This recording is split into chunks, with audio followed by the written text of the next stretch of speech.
نحمده ونصلي على رسوله الكريم أما بعد فأعوذ بالله من الشيطان الرجيم بسم الله الرحمن الرحيم شهر رمضان الذي أنزل فيه القرآن صدق الله العظيم وقال النبي صلى الله عليه وسلم الصوم جنة او کما قال صلی اللہ علیہ وسلم۔ یہ ماہ مقدس ہے، بہاروں کی سما ہے۔ یہ ماہ مقدس ہے، بہاروں کی سما ہے۔ ہر کوچہ اسلام یہاں رشک جناح ہے۔ محترم اساتذہ اکرام و میرے عزیز ساتھیو، السلام علیکم ورحمۃ اللہ وبرکاتہ۔ آج مجھے جس موضوع پر لب کشائی کرنے کا حکم دیا گیا ہے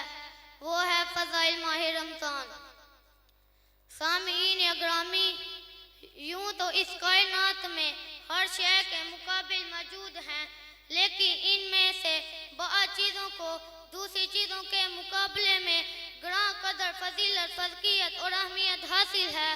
اگر میں یوں کہوں تو بے جانا ہوگا۔ آپ مجھے کہنے دیجئے، دنیا میں پھول بہت ہے مگر گلاب کی بات اور ہے، خوشبو بہت ہے مگر مشک کی بات اور ہے، ستارے بہت ہے مگر شہاب ساقہ کی بات اور ہے، سیارے بہت ہے مگر چاند و سورج کی بات اور ہے۔ اس دھرتی پہ شہر بہت ہے مگر مکہ اور مدینہ کی بات اور ہے، مسجدیں بہت ہے مگر مسجد نبوی اور مسجد حرام کی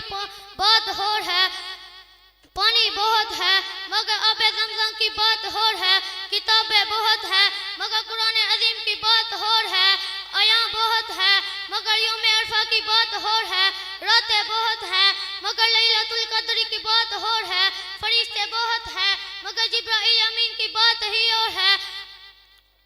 ائمہ بہت ہے مگر امام بخاری کی بات ہی اور ہے، محدث بہت ہے مگر سیدنا ابو قادر جیلانی کی بات ہی اور ہے، صدیق بہت ہے مگر ابو بکر صدیق کی بات ہی اور ہے، عادل بہت ہے مگر فاروق اعظم کی بات ہی اور ہے، سخی بہت ہے مگر عثمان غنی کی بات ہی اور ہے،